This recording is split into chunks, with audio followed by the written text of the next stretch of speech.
Gold, trusted gold buyers. మీరు తాకట్టు పెట్టిన బంగారాన్ని విడిపించి ఈ రోజు ఉన్న మార్కెట్ ధరకు కొనబడను.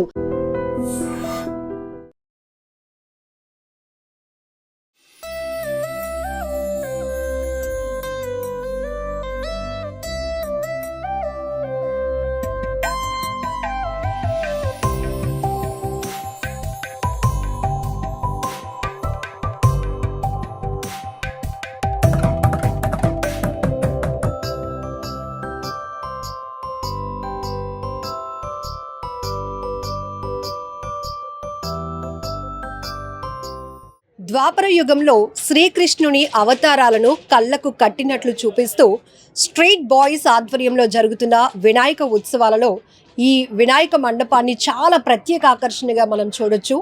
మొట్టమొదటిగా గురువు.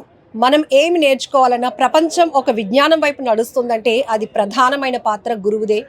గీతతో కోట్ల మందికి దారి చూపించిన అతని కన్నా గురువు ఎవరు అంటూ మొదటగా శ్రీకృష్ణుడు బోధ చేస్తున్నటువంటి ఒక ఫస్ట్ అవతారాన్ని ఇక్కడ ఏర్పాటు చేశారు. సెకండ్ మనం చూడొచ్చు, రక్షణ కోసం సముద్ర మధ్యలో ద్వారకా నగరాన్ని కట్టిన అతని కన్నా గొప్ప ఆర్కిటెక్ట్ ఎవరు అంటూ రెండో అవతారం చూస్తున్నాం. కొటేషన్స్ కూడా చాలా అద్భుతంగా ఉన్నాయి. మూడో అవతారం, చూపుతోనే మనసులోని మాట చెప్పే అతని కన్నా గొప్ప సైకాలజిస్ట్ ఎవరు. సో చాలా అత్యద్భుతం కదా. వచ్చే చిన్న పిల్లలు కూడా ఇక్కడ ఉన్నటువంటి ఈ కాన్సెప్ట్ అర్థం చేసుకోవాలి. ఏంటి మనకి ఆధ్యాత్మికంగా ఉన్నటువంటి నాలెడ్జ్ ఏంటి, భగవంతుడు ఎన్ని రూపాల్లో మనకి ఒక డైరెక్షన్గా ఉంటున్నారు, మనకి ఒక ఇన్స్పిరేషన్గా ఉంటున్నారు, మనం భగవంతుడిని ఎందుకు పూజించాలి, ఎందుకు మన లైఫ్లో డిసిప్లిన్గా ఉండాలి అనే కాన్సెప్ట్తో ఈ స్ట్రీట్ బాయ్స్ ఈ కాన్సెప్ట్ని అయితే ఏర్పాటు చేశారు. వేణుగానంతోనే గోవులను గోపికలను కట్టిపడేసి అతన్ని మించిన మ్యూజిషియన్ ఎవరు అంటూ ఈ ఫోర్త్ కాన్సెప్ట్ కూడా మనం చూస్తున్నాం. నిత్యారోగ్యంతో ఉండి సూచనలు చెప్పే అతనికి మించిన డాక్టర్ ఎవరు. సో అక్కడ ట్రీట్ చేస్తున్నటువంటి ఒక వైద్యం చేస్తున్నటువంటి వినాయకుడిని మనం చూస్తున్నాం. నెక్స్ట్, ధర్మం కోసం యుద్ధం చేయమని చెప్పిన అతన్ని మించిన వీరుడు ఎవరు. సో ఆ వీరత్వాన్ని కూడా మనం చూస్తున్నాం. అంటే ఇక్కడ మనం చూడొచ్చు మన జీవితంలో ఎలాంటి సిచ్యువేషన్స్లో మనం ఎలా ఉండాలి అని చెప్పడానికే ఈ అవతారాలు. సో ఒక రకంగా మానసికంగా మనల్ని స్ట్రాంగ్ చేయడానికి సైకాలజిస్ట్గా, ఒకవేళ ఆరోగ్యం క్షీణిస్తే డాక్టర్గా, ఇలా ఎన్నో రకాలుగా. సో అత్యద్భుతమైన నిర్మాణాలు మనం చూస్తున్నాం. మొట్టమొదటి ఆర్కిటెక్ట్ ఎవరు అంటే కూడా భగవంతుడే అనే ఈ రూపాల్లో మనం చాలా సబ్జెక్ట్ అయితే తెలుసుకోవచ్చు. సో ఈ రూపం చూస్తున్నారు కదా, కరువు కష్టం తెలియకుండా చూస్తున్నటువంటి అతన్ని మించిన రాజు ఎవరు. సో ఇది చాలా బాగా నచ్చింది నాకు. ఎందుకంటే రాజు అంటే కనుక అక్కడ ఒక great leadership, great position. So మనం ఏ కష్టం వచ్చినా ఏమొచ్చినా ముందు మనం భగవంతుని ఆశ్రయిస్తే మనకి అన్నీ కలుగుతాయి అని చెప్పడానికి ఇదొక అవతారం మనం చూడొచ్చు. హోమయాగాలతో వర్షం తెప్పించిన అతని కన్నా ప్రకృతిని అర్థం చేసుకున్న క్లైమాటోలజిస్ట్ ఎవరు అంటూ కూడా ఇక్కడ మొత్తం ఈ వరల్డ్ని శాసిస్తున్నటువంటి, ప్రపంచాన్ని వాతావరణాన్ని శాసిస్తున్నటువంటి రూపంలో ఇక్కడ మనం శ్రీకృష్ణుని అవతారాల్లో ఉన్నటువంటి ఒక అవతారాన్ని కూడా చూస్తున్నాం. అండ్ లాస్ట్గా, he is more than God to me. So మొత్తం మహావిష్ణు అవతారంలో ఉన్నటువంటి ఆఖరి అవతారంతో మనకి ఇక్కడ మనం చూడొచ్చు భగవంతుడిని. ఇన్ని అవతారాలు ఒక్కొక్కటిగా ఆ థీమ్ చదువుకుంటూ లోపలికి వచ్చినప్పుడు ఈ మహావిష్ణు అవతారంలో శ్రీకృష్ణుడు ద్వాపర యుగంలో ఎత్తినటువంటి అవతారాలకు ప్రాముఖ్యత ఏంటి, ఒక్కొక్క అవతారంలో ఒక్కొక్క సందర్భానుసారం దేవుడు మనకి ఏం చెప్పాలి అనుకున్నారు, భగవంతుడు మనకి ఎలా ఒక స్ట్రాంగ్గా నిలిచారు అని చెప్పడానికి ఈ రూపాలు. నిజానికి వినాయక చవితి ఉత్సవాలు ఇప్పుడు మాత్రం ఆర్గనైజర్స్ అందరినీ మనం చాలా అప్రిషియేట్ చేయాలి. సో గతంలో అయితే సినిమా థీమ్లు తీసుకోవాలి, అందరినీ అట్రాక్ట్ చేయాలి అనే ఆలోచనలో నుంచి ఇప్పుడు సొసైటీకి ఒక నాలెడ్జ్ ఇవ్వాలి, సొసైటీకి ఒక మంచి మెసేజ్ ఇవ్వాలి అనే కాన్సెప్ట్తోనే మోస్ట్లీ ఆర్గనైజర్స్ అందరూ కూడా వినూత్నమైన రీతిలో వినాయక విగ్రహాలను ఏర్పాటు చేసి అందరికీ ఒక మెసేజ్ ఇస్తున్నారు. మెసేజ్ ఓరియంటెడ్గానే ఈ వినాయక చవితి ఉత్సవాలు చేస్తున్నటువంటి పరిస్థితి నిజంగా చాలా అత్యద్భుతంగా ఉంది. విగ్రహం లోపలేమో మనకి మొత్తం ఎలా అయితే ఉంటుందో ఈ గ్రహాలు కావచ్చు ఇవన్నీ కూడా ఒక డెవోషనల్ ఫీల్ తీసుకొచ్చేలాగా పాజిటివ్ వైబ్రేషన్స్ ఉండేలాగా ఈ వినాయక మండపాన్ని వీళ్ళైతే తీర్చిదిద్దడం జరిగింది. ఇంతకీ ఇన్ని డీటెయిల్స్ చెప్తున్నారు. ఎక్కడ ఇది ఏర్పాటు చేశారు అంటే మనం విశాఖ బీచ్ రోడ్ నుంచి అలా వచ్చేస్తుంటే గాదిరాజు ప్యాలెస్ ఉంటుంది. ఇది బాగా అందరికీ సింబాలిక్ ప్లేస్, మీకు తెలుసు. ఆ ఎదురుగుంటా ఉన్నటువంటి వాసవాణి పాలెంలో ఈ స్ట్రీట్ బాయ్స్ ఏర్పాటు చేసిన థీమే ఈ ద్వాపర యుగంలో శ్రీకృష్ణుడు ఎత్తినటువంటి అవతారాలతో కూడిన వినాయక మండపం. సో ఇక్కడ ఆర్గనైజర్స్ ఉన్నారు. మనం ఇంత ఈజీగా చూసేసి చదివేసి నేర్చుకొని వెళ్ళిపోతాం, కానీ ఈ కష్టం వెనకతల చాలా హార్డ్ వర్క్ ఉంటుంది. సో ఈ థీమ్ ఒకరు అనుకున్నప్పుడు అందరూ దానికి కోఆపరేట్ చేయడం, ఇక్కడ లైటింగ్ కానీ లేకపోతే ఈ మండపం ఏర్పాటు చేయడానికి, విగ్రహాలు తయారు చేయించడానికి చాలా చాలా వర్కౌట్ చేయాల్సి వస్తుంది. ఎందుకు అనిపించింది కాన్సెప్ట్ అసలు? ప్రతి ఒక్కరు సినిమా కాన్సెప్ట్ కానీ ఈ కాన్సెప్ట్లు కానీ తీసుకుంటారు. కాకపోతే ఆ విష్ణుమూర్తి, ఆ కృష్ణ అవతారం గొప్పతనాన్ని మనం బయటకు చూపెట్టాలి. అతను ఎన్ని సూచనలు ఇచ్చాడు, ఎంతమందికి ఎంత చెప్పాడు భగవద్గీతలోని అనే సూచనలు మనం బయటకు తెలియాలని మేము అనుకున్నాం. దానికి ఆలోచించి చాలా నెలలుగా ఆలోచించి కాన్సెప్ట్కి బయట ప్రపంచానికి, బయట మనుషులకు మేము ఇవ్వాలని చాలా ప్రయత్నించాం. ఆ ఆలోచనతో వచ్చిందే ఈ కృష్ణ అవతారాలు. అంటే నేను ఇక్కడికి రాగానే అబ్జర్వ్ చేసింది ఏమిటంటే, జనరల్గా వినాయక మండపాల దగ్గర సినిమా పాటలు వేసి అందరినీ అంటే ఎంటర్టైన్ మూడ్లోనికి తీసుకెళ్ళాలనుకుంటారు. కానీ అది కాదు, ఇది పండుగ, భగవంతుడిని మనం పూజించే పండుగ కాబట్టి అదే రెస్పెక్ట్ మనకు ఉండాలి అని ఇక్కడ ఏవైతే దశావతారాల్లో స్వామివారు చెప్పినటువంటి ఒక్కొక్క మాటని మీరు ఇక్కడ టెలికాస్ట్ చేస్తూ ప్లే చేస్తున్నారు. అది చాలా ఇంప్రెషన్గా అనిపించింది, చాలా బాగుంది. సో ఏం చెప్పాలి అనుకుంటున్నారు? ఇంత థీమ్ తీసుకున్నారు, ఏదో వినాయక చవితి ఉత్సవాలు చేసేసామా అయిపోయాయి అని కాకుండా ఇంత పెద్ద కాన్సెప్ట్, ఈ బ్యానర్స్ తయారు చేయటం, ఇవన్నీ ఎందుకు అనిపించింది అసలు? అదే అనుకుంటున్నాం మేడం, ప్రజలకి బెస్ట్ అవ్వాలి, ప్రజలకి అర్థమయ్యేలా చెప్పాలి. అతను చేసే మంచిగాని అతని గొప్పతనం, అతని సూచనలు అవి ప్రతి ఒక్క మనిషికి ఇంపార్టెంట్. వాటి వల్ల కొంతమంది చాలామంది వెదిగిన వాళ్ళు ఉన్నారు. అవి ఇప్పుడు జనరేషన్ అలా లేదు. అంటే అతను చెప్పే సూచనలు ప్రతి మైండ్ ఫాలో అవుతే మాత్రం ఆటోమేటిక్గా ప్రతి మనిషి ఎదుగుదల ఇదవుతుంది.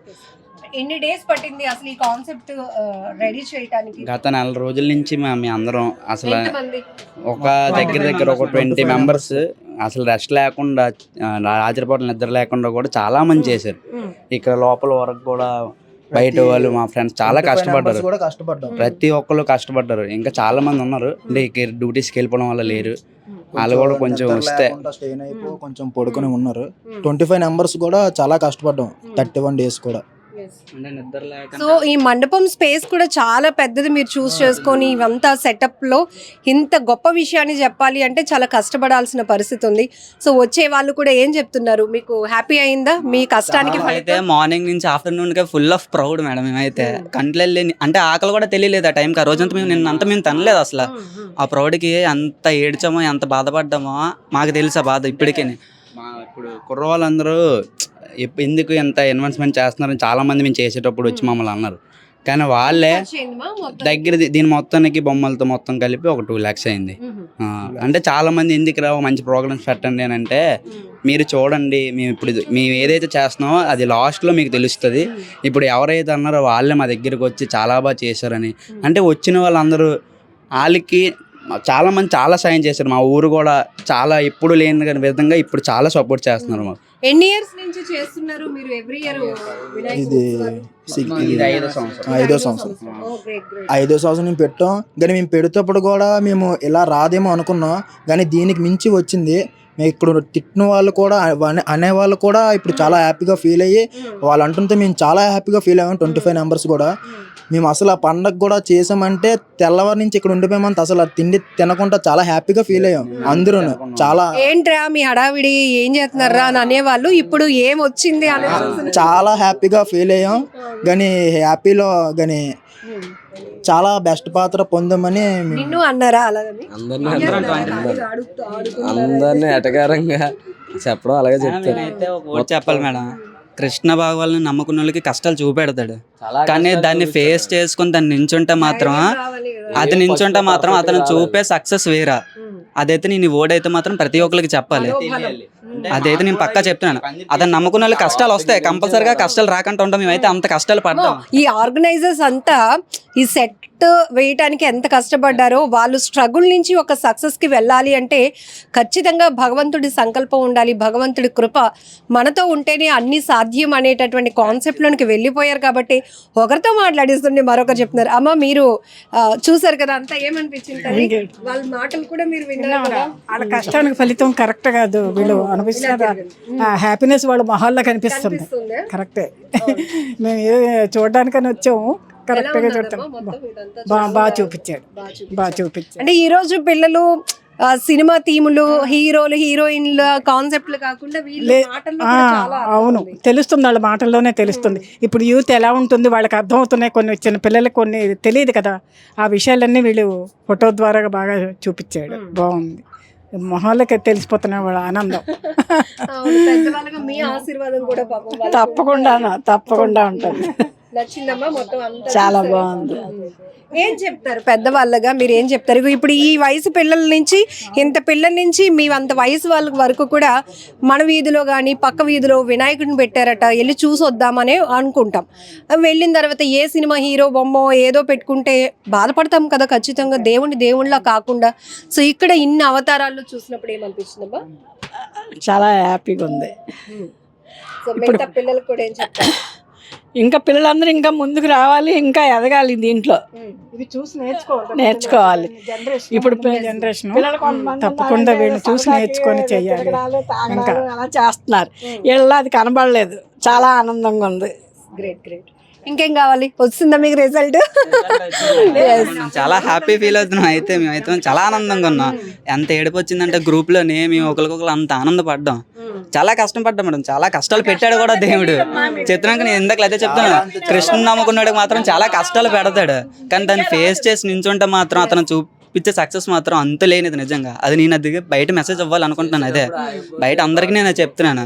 ఇతన్ని నమ్ముకున్న వాళ్ళు చాలా మంది ఉన్నారు, అతను ఇష్టపడిన వాళ్ళు ఉన్నారు. కృష్ణ అంటే ఇష్టపడిన వాళ్ళు ఎవరూ లేరు, చిన్నపిల్లల నుంచి పెద్దల వరకు. అతను చూస్తాను ఆటోమేటిక్గా అభిమానం కదిలిపోతుంది. అలాంటి మేము అభిమానం అతనికి అయితే మాత్రం. కానీ కష్టాలు పెట్టడం చాలా ఏడ్చాం, ఇది ఇలాగ అవుతుందా లేదా అని చాలా ఏడ్చాం. కానీ బెస్ట్ చూపెట్టాడు, మేము అనుకోలేనంత బెస్ట్ చూపెట్టాడు దేవుడు మాకు. ఇంకా నెక్స్ట్ వచ్చే సంవత్సరం ఆ దేవుడు ఆశీస్సులు మాకు ఉండాలి, ప్రజల ఆశీస్సులు మాకు ఉండాలి. వాళ్ళు ఎప్పుడు వాళ్ళ ఆనందం మాకు ఉంటే ఇంకా ఎన్నెన్నో చూపెడుతూ ఉంటాం బయటికి. ఇంకా మంచివి చేయాలి. సో ఇలాంటి పెద్దవాళ్ళు కూడా మనస్ఫూర్తిగా మీకు బ్లెస్సింగ్స్ ఇస్తున్నారు. రియల్లీ గ్రేట్ మా.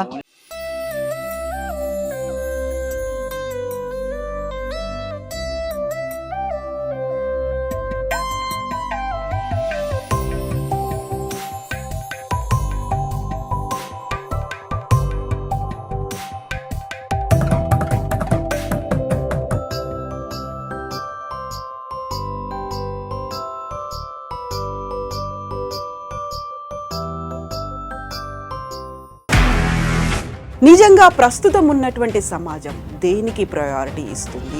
ఆర్థిక సంబంధాల చుట్టూ మాత్రమే తిరుగుతుంది. మళ్ళీ ఎన్నికలంగానే చాలా విరక్తి కలుగుతాం. మంచి అనిపిస్తుంది కదా, లేడీస్ కూడా ఛాలెంజింగ్ జాబ్స్ చేసినప్పుడు చాలా బాగుంటది. ట్రాఫిక్ అసిస్టెంట్స్ గా నియమించిన ట్రాన్స్జెండర్స్ అందరితో సాల్యూట్ చేయించుకుంటున్నారు. ఫుడ్ డెలివరీ ఇవ్వటానికి వెళ్ళినటువంటి డెలివరీ బాయ్ అనిల్ పై కళ్ళ ముందు